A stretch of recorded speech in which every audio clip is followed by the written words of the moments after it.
아름다운 어린 나이에 남편을 떠나보내고 홀로 외아들을 키워낸 어머니가 있었습니다. 자식 하나 잘 키우겠다는 일념으로 열심히 일만 하다 보니 세상 물정도 몰랐습니다.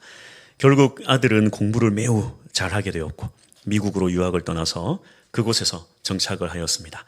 아들은 항상 고향에 계신 어머니를 안타까워하며 매달 정성을 담아서 어머니께 편지로 송금을 해드렸습니다.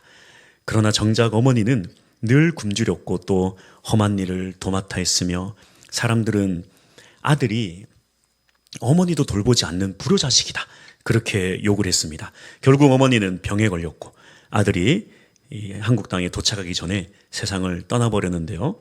마을 사람들은 이제 어머니의 장례를 치르기 위해 할머니의 방에 들어갔는데 순간 그들은 모두 서로 바라보며 허탈감에 빠져버렸습니다. 할머니는 돈이 없어서 병원에도 못 가고 제대로 먹지도 못했는데 방 벽을 보니까 거기에 달마다 아들이 송금해준 수표로 아주 벽이 도배가 되어 있었던 것입니다. 세상 물정을 잘 몰랐던 할머니가 이 아들이 수표를 보냈는데 그 수표를 아들의 편지로 알고 그리워하는 마음으로 벽에다 다 붙여놓고 그걸 쳐다보고 있었던 것입니다. 아무리 귀한 것도 가치를 모르면 소용이 없습니다. 주기도문은 수표와는 비교할 수 없을 정도로 아주 큰 가치를 가지고 있지만 우리가 그 가치를 모른다면 벽에 붙여놓은 수표와도 같은 것이 바로 주기도문입니다.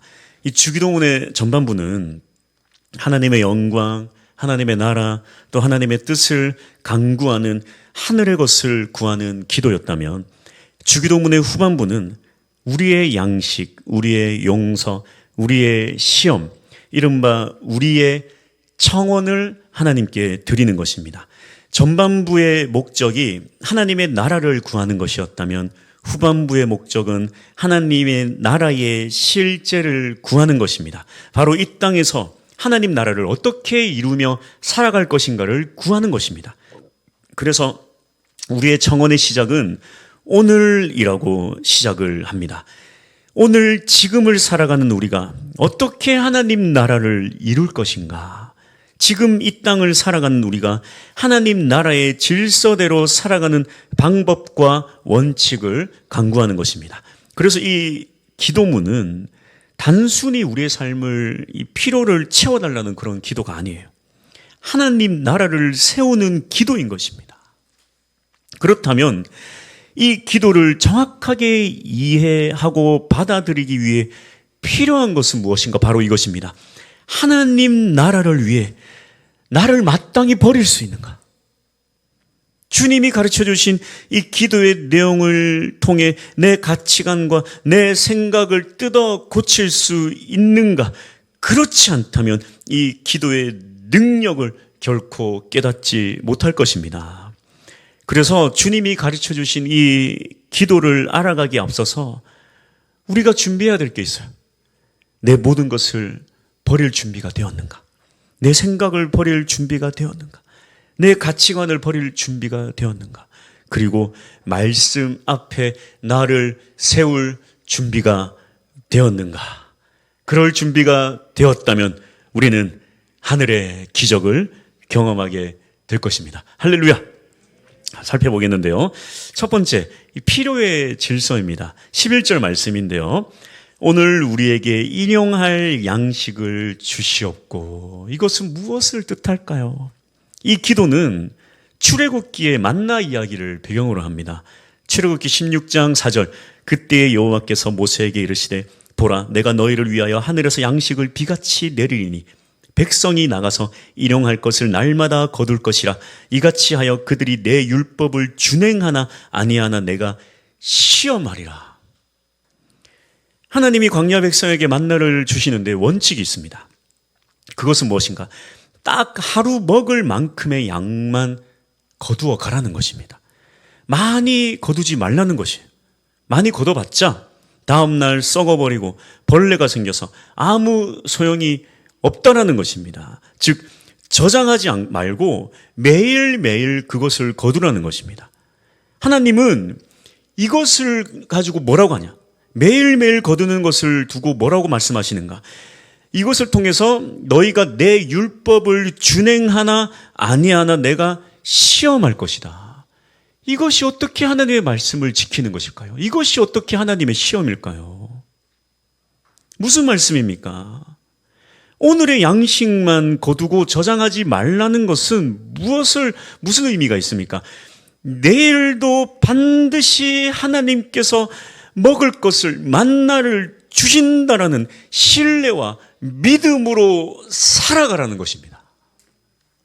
즉, 율법을 준행한다라는 것은 매일매일 하나님에 대한 신뢰와 믿음으로 살아가는 것이다. 율법, 즉 말씀대로 살아가는 삶이란 매일매일 우리에게 주시는 은혜로 살아가는 삶이라는 것입니다. 그래서 이 일용할 양식을 달라는 기도는 그저 필요한 것 주시옵소서 그런 기도가 아니에요. 매일매일 채워주시는 하나님을 신뢰하고 살아가겠습니다. 매일매일 나를 붙들어 주시는 주님의 말씀 붙잡고 살아가겠습니다. 라는 기도입니다.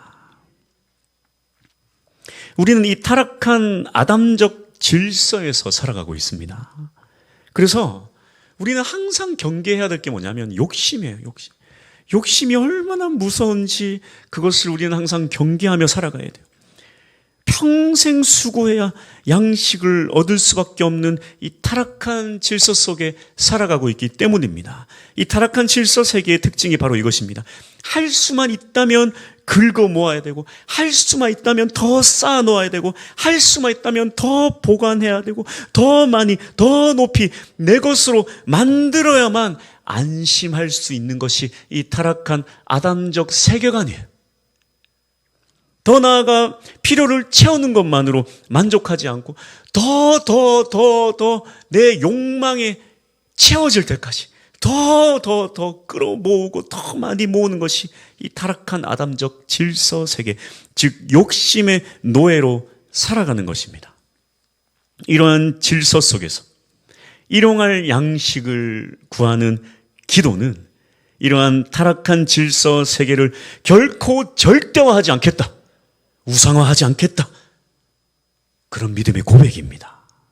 이 타락한 아담적 세계 질서 속에서 타락하기 전 원래 하나님께서 만드신 창조의 질서대로 먹을 것이 천지에 널려 있었잖아요. 뭘 저장하고 보관합니까? 그럴 필요가 뭐가 있어요? 그렇게 주님께서 나를 매일매일 충만하게 하여 주신다. 오직 주님 의지하며 살아가는 것입니다. 할렐루야.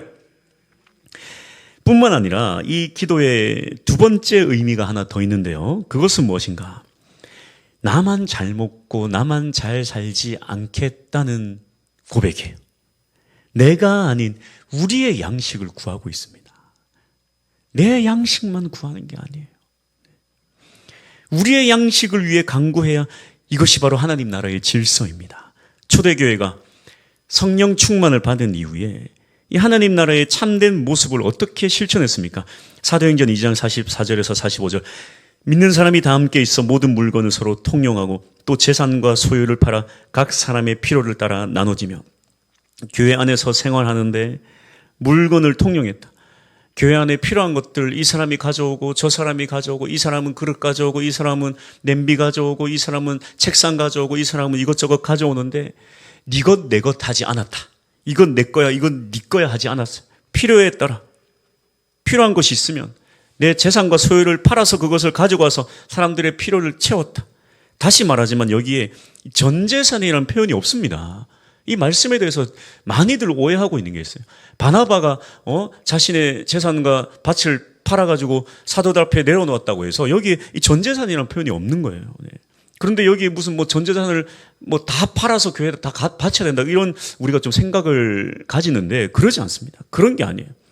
그냥 교회에 필요가 있으면 내가 헌신하고 당신이 헌신하고 우리가 헌신해서 교회를 채워나가고 또 이것 가지고 네 것 내 것 하지 않았다라는 거예요.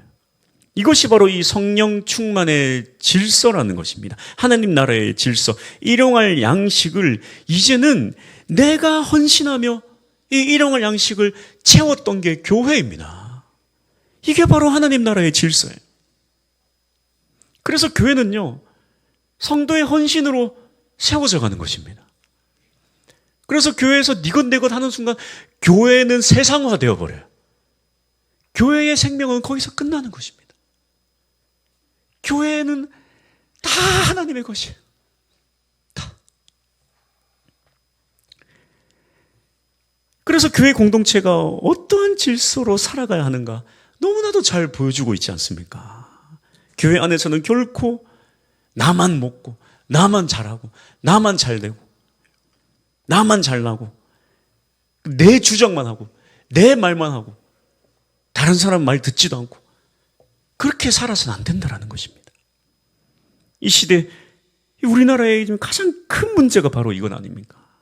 이 조그만 나라가 어쩌다가 이렇게 반쪽으로 갈라져 버렸습니까? 정치도 갈라지고 민족도 갈라지고 나라도 무슨 전라도냐 경상도냐 서로의 말 듣지도 않고 내 말만 들으려고 하고 내가 살기 위해 남을 죽이고 서로 죽이고 가족들끼리 죽이고 부부끼리 서로 죽이고 내 양식만 구하는 것입니다. 나만 잘 먹고 나만 잘 살겠다라는 것입니다. 너무 이기적이고 너무 자기만 생각하는 사회입니다. 가정도 그렇고 문제는 무엇입니까? 교회가 그래요. 교회가 너무 이기적이고 너무 사랑이 식어버렸어요. 우리는 이 요한계시록의 에베소 교회를 향한 예수 그리스도의 경고를 우리는 항상 기억해야 됩니다. 너희가 안다. 고생한 거 안다. 노력한 거 안다. 너희가 악한 자들을 용납하지 않은 거 안다. 인내한 거 안다. 너희가 거짓 선지자를 잘 잡아낸 것도 안다. 하지만 경고한다. 요한계시록 2장 4절 그러나 너를 책망할 것이 있나니 너의 처음 사랑을 버렸느니라. 사랑이 어디 갔느냐? 따라합시다. 믿는 자는 진리 외에는 순한 양이 됩시다. 믿는 자가 살아가는 방식이 이래야 돼요. 진리 외에는 우리가 큰 소리 치고 할 거 아무것도 없습니다. 진리. 예수 그리스도. 십자가 보혈. 하나님의 사랑.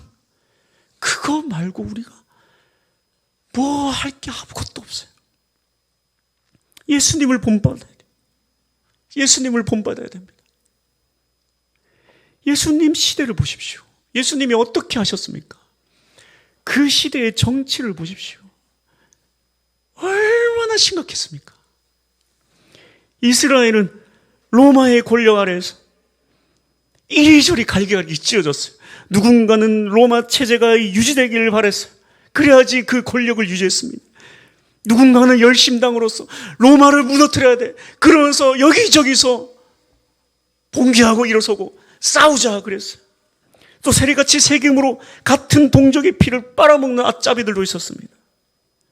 이스라엘을 다스리는 헤로드 왕이 있는가 하면 또 로마가 이스라엘을 간섭하기 위해 세운 빌라도 같은 총독도 있었어요.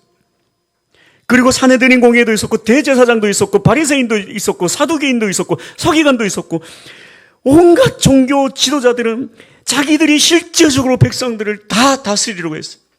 여기도 다스리고 저기도 다스리고 도대체 백성들은 얼마나 많은 집단에게 뼛속까지 뽑아 먹히며 살아갔는지 모릅니다. 그래서 예수님께서 십자가 처형받으실 때 얼마나 웃깁니까? 사내들인 공회에 갔다가 빌라도에게 갔다가 헤롯에게 갔다가 다시 빌라도에게 갔다가 정치적으로 우리나라는 비교할 수 없을 정도로 혼란스럽고 엉망진창이었어요. 이런 정치적 혼란 속에서 사람들은 예수님께서 제발 정치적 색깔을 내어주세요. 제발 이스라엘 나라 언제 독립할 겁니까? 주님 말씀해 주세요. 주님 유대인 아닙니까? 로마 물리쳐야 되지 않겠습니까? 말씀 좀 해주세요. 예수님 뭐라 그러세요? 그건 네 알 바 아니다 그랬어요. 그건 네가 알 바 아니다. 가이사에게 세금 내야 됩니까? 그건 네 알 바 아니다. 가이사의 것은 가이사에게로, 하나님의 것은 하나님께 드리라. 나에게 그런 거 묻지 말라는 거.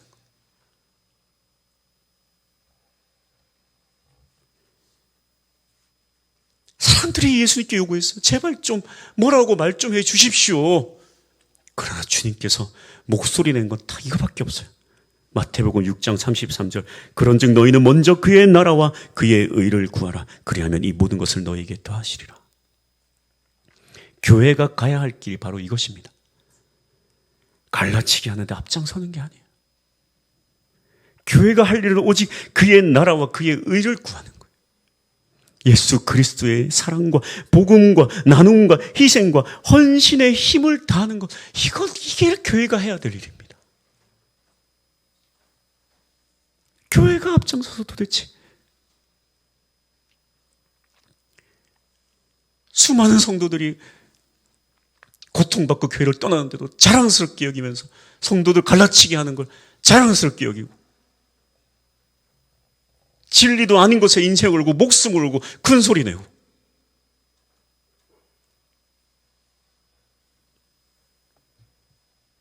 예수님께서 하신 삶을 살아야 돼요. 교회를 세워나가고 어렵고 힘든 자들 다 돌아보고 함께 눈물 흘리고 사랑하고 이것 말고 우리가 해야 될 게 뭐가 있습니까? 믿는 자들은 진리 외에는 순한 양이 되셔야 돼요. 욕심을 버리고 매일 주님 주시는 은혜로 살아가며 나만 배불리는 것이 아니라 함께 챙겨주고 위해주고 사랑하는 것, 오늘 우리에게 일용할 양식을 주옵소서. 이것이 바로 이 하나님 나라의 첫 번째 질서를 세워나가는 기도입니다. 할렐루야. 그렇다면 하나님 나라를 세워나가는 두 번째 질서는 무엇인가? 바로 관계의 질서인데요. 우리의 실제적인 삶에서 가장 중요한 첫 번째가 먹을 것, 필요한 것이라면 그만큼 중요한 두 번째 문제는 바로 관계의 문제입니다. 사람과의 관계가 참 힘들지 않습니까? 시간이 지나면서 더욱 깊어지고 서로를 이해하고 사랑하기보다 참 사람과의 관계는 그렇습니다. 알면 알수록 사람은 멀리서 보면 참 아름다운데 가까이 가면 갈수록 오해가 쌓이고 갈등이 생기고 그 사람의 단점이 보이고 문제점이 보이고 불편함이 보이고 연약함이 보이고 그럴 때가 참 많아요. 사람이 제일 어렵습니다. 이 사람과의 어렵고 힘든 관계의 가장 위대한 솔루션이 바로 이것입니다. 마태복음 6장 12절 우리가 우리에게 죄 지은 자를 사하여 준 것 같이 우리 죄를 사하여 주시옵고, 이것은 우리가 먼저 누군가를 용서해야 내 죄가 용서받는다라는 그런 용서의 순서를 말하는 게 아닙니다. 주님은 이미 우리를 위해 십자가에서 모든 물과 피를 다 흘리셨어요. 먼저 우리를 다 이미 용서하셨습니다. 그래서 이 말은 무엇인가 하면 예수님의 이 죄 용서함의 은혜를 받은 우리라면 동시에 반드시 십자가의 은혜로 나도 다른 사람을 용서해야 한다라는 것입니다. 이 용서야말로 관계와 관계를 행복하게 잘 이어나가는 아주 중요한 원칙입니다. 용서가 어떻게 용서가 됩니까? 따질 것 따지고 내 할 말 한다고 해서 대화한다고 해서 용서가 되는 게 아닙니다. 용서는 또 내 힘으로도 할 수 있는 것이 아닙니다. 하나님께서도 우리를 용서하실 때에 다른 무엇으로도 불가능하다는 걸 아셨어요. 율법으로도 불가능하고 주님이 분노해서도 불가능하고 타일로서도 불가능하고 사람은 결코 하나님의 만족에 다다르지 못하는 거예요. 용서할 수 없습니다. 그래서 오직 한 가지 방법, 예수 그리스도의 보혈의 피를 흘려서 우리를 용서하신 것입니다. 자, 예수님의 십자가 용서에는 아주 중요한 원칙이 있는데요. 그것은 내가 용서받았습니다. 내가 이렇게 용서받은 것으로 끝나지 않는다라는 것입니다. 십자가의 용서를 받았다면 나도 반드시 용서를 해야지만 이 십자가의 구원이 완전히 적용되는 거예요. 내가 용서를 받아놓고 나는 여전히 분노하고 미워하고 용서하지 않는다면 이 십자가의 용서가 적용이 되질 않아요. 10,000달란트 예가 그것을 잘 보여주지 않습니까? 10,000달란트 탕감받은 자가 거리로 나가자마자 어떻게 합니까? 200데나리온 빚진 친구를 보더니 멱살을 붙잡지 않습니까? 어떻게 합니까? 다시 감옥에 가두고 그 탕감받았던 것을 다 무효화합니다. 무효화. 대단히 무서운 말씀 아닙니까? 예수님의 십자가 은혜를 말하면서 용서하지 못한다면 십자가 은혜를 받은 자가 아니라는 것입니다. 내가 용서를 받는 것이 구원의 적용이 아니라 더 나아가 내가 용서를 해야 구원이 적용이 된다는 것입니다. 이것은 내 노력이 필요하다는 행위 구원을 말하는 게 아니라 십자가 은혜의 당연한 원리를 말하는 거예요. 십자가 은혜가 얼마나 크고 위대한데 어찌 십자가의 용서함을 받았으면서 내 마음의 분노로 용서하지 못함으로 가득 채우고 살아갈 수 있냐는 것입니다. 진짜 십자가 예수 보혈의 피를 깨닫는다면 내 안에 용서하지 못함이 있을 수가 없다라는 거예요. 십자가 은혜의 당연한 원리를 말하고 있는 것입니다. 하나님 나라의 이 관계 회복 솔루션은 바로 이것입니다. 십자가 은혜를 제대로 안다면, 진짜 십자가로 용서를 받았다면, 10,000달란트의 용서함을 받았다면 넌 200데나리오의 용서를 반드시 해야 된다. 이스라엘의 건국 정신이 바로 이것입니다. 중국은 공자의 유교 사상이 정신이고 우리나라는 홍익인간이 정신이라면 이스라엘의 건국 정신은 무엇입니까? 하나님은 야곱을 통해서 그를 이스라엘이라 부르시면서 하나님의 나라를 세우셨는데 이 이스라엘의 족보를 이야기하면서 느닷없이 요셉 이야기를 우리에게 보여줍니다. 이 요셉 이야기의 핵심이 무엇입니까? 자기를 죽이려던 그 형제들을 사랑하는 거예요. 용서하는 것입니다. 처음 용서는 형제들이 가짜 용서인 줄 알았어요. 아버지가 살아 계시니까. 이제 아버지가 돌아가시자 다시 부들부들 떱니다. 이제 아버지가 돌아가셨으니 우리를 반드시 죽일 것이다. 반드시 죽일 것입니다. 요셉이 어떻게 합니까? 두려워하지 마소서. 두려워하지 마소서. 내가 당신들뿐만 아니라 당신들의 자녀들까지 반드시 책임지겠나이다. 이미 다 용서했습니다. 하나님의 섭리와 하나님의 사랑이 이 안에 있었는데 내가 어찌 당신들을 용서하지 않을 수 있겠습니까? 이게 이스라엘의 건국 정신이에요.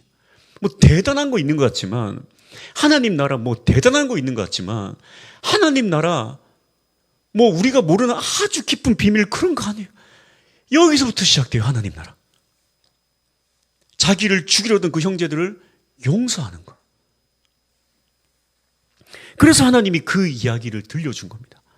그렇게 하나님 나라를 세워간 거예요. 용서로.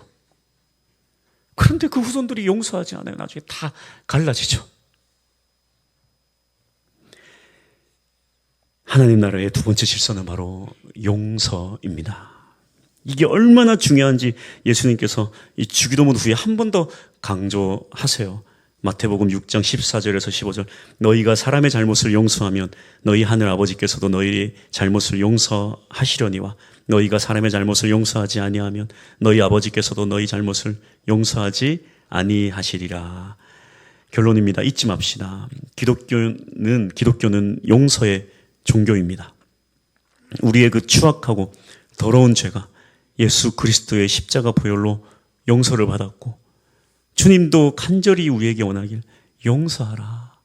용서하라. 또한 이 용서하지 못함은 인간의 욕망과 아주 밀접한 관계가 있습니다. 야고보서 4장 1절에서 2절. 너희 중에 싸움이 어디로부터, 다툼이 어디로부터 났느냐? 너희 지체 중에서 싸우는 정욕으로부터 나는 것이 아니냐? 너희는 욕심을 내어도 얻지 못하여 살인하며 시기하여도 능히 취하지 못함으로 다투고 싸우는도다. 너희가 얻지 못함은 구하지 아니하기 때문이요. 싸우고 용서하지 못하는 이유가 무엇인가? 욕심 때문이 아니냐? 욕심에 사로잡히니 용서하지 못하는 것이고, 용서할 수 없는 이유는 욕심 때문이다. 내가 그 사람을 용서하지 못하는데 어찌 그 사람을 위해서 일용할 양식을 주옵소서 그렇게 기도할 수 있겠습니까? 그래서 이 사탄의 전략은 바로 이것입니다. 그리스도인들을 향한 사탄의 전략이 무엇입니까? 용서할 수 없는 이유들을 차곡차곡 쌓으며 살아가게 하는 것입니다. 용서하려고 했는데, 주님 보십시오. 이렇게까지 했는데 내가 용서를 해야 됩니까? 이렇게까지 했는데 내가 용서를 해야 됩니까? 용서할 수 없는 이유들을 차곡차곡 쌓아놓는 거예요. 그렇게 이 사람은 이래서 용서 못하고 저 사람은 저래서 용서 못하고 그러다 보니까 결국에 누구를 위해 기도하냐? 이 사람 위해 기도 못하고 저 사람 위해 기도 못하고 요 사람 위해 기도 못해요. 결국에 누구를 위해 기도하냐? 내 기도밖에 안 하는 거예요. 나 먹는 거, 나 입는 거, 나, 우리 가족, 우리 자녀, 나. 우리를 위해 기도하지 않아요. 그냥 나. 이리 지치고 저리 지치고 용서하지 못하는 수많은 문제들이 쌓여서 나만 기도하며 살아가는 것입니다. 그러면서 제일 무서운 게 뭐예요? 사탄의 전략. 충분히 만족하면서 신앙생활을 하는 것입니다. 신앙생활 잘하고 있다. 스스로 착각하며 살아가게 만드는 것입니다. 대단히 무서워요. 여러분, 이 부자 청년의 이야기를 보십시오. 얼마나 중요한 이야기인지 마태복음, 마가복음, 누가복음, 세 복음서에 나오는 이야기입니다. 그것도 예수님의 순환 예고 전에 나오는 것은 이 말씀이 얼마나 주님의 중요한 이 메시지가 있는지 알 수 있어요. 구원의 본질적인 이야기가 들어있습니다. 바로 이 변질된 구원관에서 주님께서 주시는 새로운 구원관은 이것이다라는 것을 선언하시는 것입니다. 핵심이 뭡니까? 부자 청년의 특징은요, 스스로의 신앙생활에 아주 만족하면서 살아왔다는 것입니다. 자신의 행위와 하나님에 대한 사랑이 충분하다 생각하며 살아왔던 것입니다. 그런 자신의 행위와 구원에 자신이 있었던 그에게 주님 이렇게 말씀하세요. 가장 중요한 것은 네가 가장 아끼는 것 그거 버리고 나를 따르는 것이다. 그렇게 이야기했더니 근심하며 돌아갔다는 거예요. 우리가 신앙생활하면서 가장 무서운 함정이 이거 아닙니까? 주님이 전혀 원하는 그런 신앙생활이 아닌데 스스로 그냥 만족하면서 나 신앙생활 잘하고 있다 여기며 살아가는 것, 이게 제일 무서운 것입니다. 부자 청년처럼 살아가는 거예요. 저 신앙생활 잘하고 있어요. 제 믿음에 부족한 거 없습니다. 그러나 예수님은 반문합니다. 아니다. 너는 지금 나를 따르고 있느냐? 너는 지금 나를 따르고 있느냐? 너는 너 자신의 성공만을 바라며 살지 않았느냐? 너의 가족만, 너의 자식만을 바라보며 살지 않았느냐? 너 그 사람 전혀 용서하지 못하고 살아가고 있지는 않느냐? 너 매일매일 내가 주는 은혜에 만족하지 못하고 불평하고 불행해하며 살아가고 있지 않느냐? 너 여전히 욕심 속에 살아가고 있지 않느냐? 너 여전히 남들보다 더 높아지려고 안간힘을 쓰지 않느냐? 너 여전히 너의 가치관, 너의 생각, 너의 철학 속에 갇혀서 살아가고 있지 않느냐? 너 그것 다 내려놓고 너 그것 다 버리고 너 나를 따르라. 근심하고 걱정한다면 잘못된 믿음이에요. 얼마나 많은 사람들이 이러한 예수님의 콜링에 근심하며 돌아가는지 몰라요. 우리가 하도 돈을 좋아하니까 너 재산을 가난한 사람들에게 나눠주라 이 말만 우리가 막 꽂혀가지고 아이고 재산 그러는데 그게 핵심이 아니에요. 너가 네 거 버리고 나를 따를 수 있냐는 거예요. 너 네가 가장 귀하게 여기는 거 그거 버리고 나를 따를 수 있냐는 거예요. 너 네가 생각하는 그거 버리고 나를 따를 수 있냐는 거예요.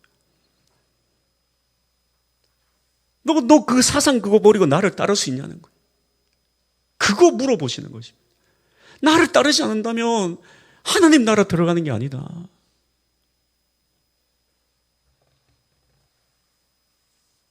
마태복음 19장 24절 다시 너희에게 말하노니 낙타가 바늘기로 들어가는 것이 부자가 하나님의 나라에 들어가는 것보다 쉬우니라 하시니라. 여기서 말하는 부자가 뭡니까? 내 욕심, 내 것 버리지 못하는 사람이 부자 아닙니까? 돈 많은 게 부자가 아니라 돈 많은 게 뭐가 얼마나 많아야 부자입니까? 여기서 말하는 부자는 그거예요. 내 것 버리지 못하는 사람. 주님 따라가려고 하는데 장애물이 너무 많은 사람. 이것도 못 버리고 이것도 못 버리고 이 부자예요 이게. 성경에서 말하는 악한 부자. 주기도문의 진정한 가치는 나의 만족 생활이 아니에요. 나를 버리고 주님을 따라야 됩니다. 그걸 말하고 있어요. 내 가치를 버리고 주님의 가치를 따르는 것입니다. 이것이 바로 하나님 나라며 하나님의 뜻을 세우는 것입니다. 거기까지 가야 돼요. 거기까지.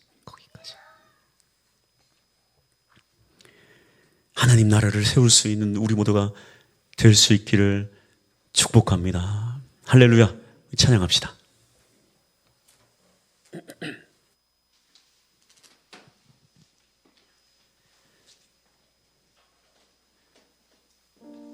우리가 그리스도인으로서 사실은 더 새로운 말씀, 더 뭔가 내가 알지 못했던 말씀, 이런 것에 우리가 참 매료될 때가 있습니다만, 사실 그러다 보면 주님께서 말씀하시는 한결같은 원칙을 경시할 때가 참 많습니다. 사실 하나님 나라는 그렇게 어려운 것이 아닌데 뭔가 너무 심오한 것에 매달리다 보면 기초를 무시하게 돼요. 여러분, 모든 게 기초가 제일 중요합니다. 제가 뭐 악기도 배워보고 뭐 운동도 좀 배워보고 하니까 제일 중요한 게 기초더라고요. 여러분, 운동할 때 제일 중요한 게 뭔지 아세요? 기초입니다. 기초. 자세가 잘못되면 반드시 부상을 입어요. 다칩니다. 관절 다치고. 악기도 기초가 안 되면요, 실력이 늘지 않아요. 뭐 여러분 드럼 실력 안 느는 사람 왜 안 느는지 아세요? 뚜구두구두구두구 그것만 하니까 실력이 안 늘어요. 딱딱딱딱딱딱 메트로놈 들으면서 기초를 다지지 않으면 실력 절대 늘지 않아요. 그래서 드럼 뚜구두구두구두구 그것만 하던 사람이 기초 학원 같은 데 가면 못 배웁니다. 지겨워가지고.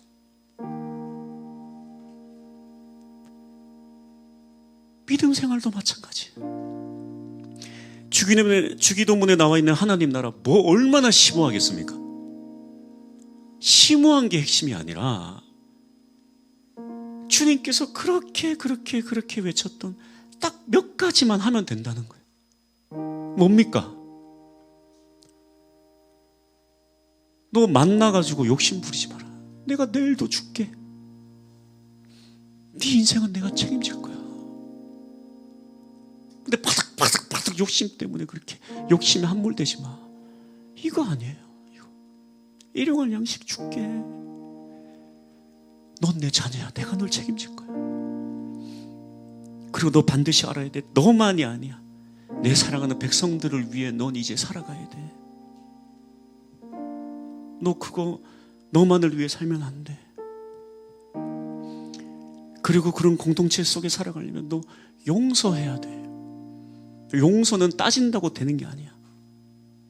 옳고 그름 내 속에 답답한 거 그거 다 얘기한다고 과거 나에게 상처 줬던 사람 찾아가서 그거 속 시원히 얘기하면 용서가 될까요? 안 됩니다. 용서는 십자가 은혜 외에는 불가능해요. 십자가 예수 보혈의 피를 깊이 깨닫기 전에는 용서가 불가능해요. 그래서 하나님 나라는 예수 그리스도의 보혈에 푹 당겨지기만 하면 하나님 나라를 살아갈 수 있습니다. 그거예요. 이것만 할 줄 알면 여러분 문 닫을 게 아무 데도 없습니다. 갈라질 게 아무 데도 없어요. 찬양합시다. 이 시간 주님 앞에 다짐했으면 좋겠어요. 주님, 다시금 이 주기도문을 우리가 항상 묵상하면서 하나님의 나라를 세우겠습니다. 기초가 제일 중요합니다. 내 가정에, 또한 우리 교회의 모든 또 관계 속에서도 주님께서 말씀하신 욕심 부리지 말고 서로를 또 잘 챙기고 용서하며 살아갈 수 있는 그런 하나님 나라를 세워가는 우리가 되게 하옵소서. 이렇게 우리가 주님 앞에 다짐하면서 찬양 드립시다. 네.